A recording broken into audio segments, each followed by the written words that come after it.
ئەم شەو ئارەزووی مەرگ دەکەم، دەستی لەرزۆک و قژی سپین، لەگەڵ یەکتر کردیان بە گوفتوگۆ، دەست هاتە دەنگ و گلەی کرد.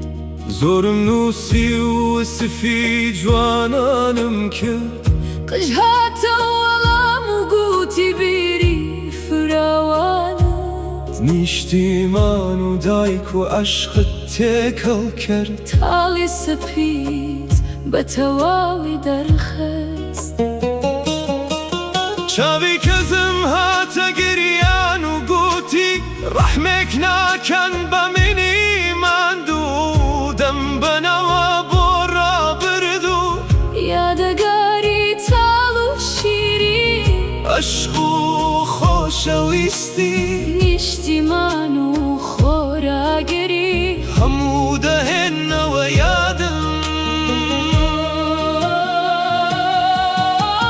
گوێی قورس و گێرانم گوتی بە منیش بکەم باسی، گۆرانی و دەنگی یارت، گریانی منداڵ و شادیت، هەموویت بۆ دەکەم بە ئاوازێ، تاکو بینووسی هۆنراوەی خۆشەویستی.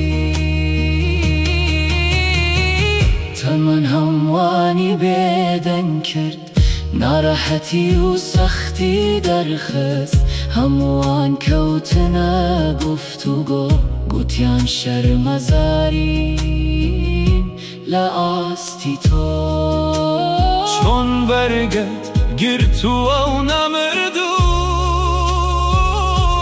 خەم بووەتە میوان بۆ تۆ، دڵ هاتە قسە و کردان، هەموو جەستم بوو بە ژان، داری خست خام و ئازار، تێکرا دەستیان کرد بە گریان، ڕابردووی هەموو خستە ژوان، هەموو پێکەوە دامان، پەیمان هەرگیز نەشکێنی وەفامان، عەشق بکەینە سەرچاوەی ئیلهام.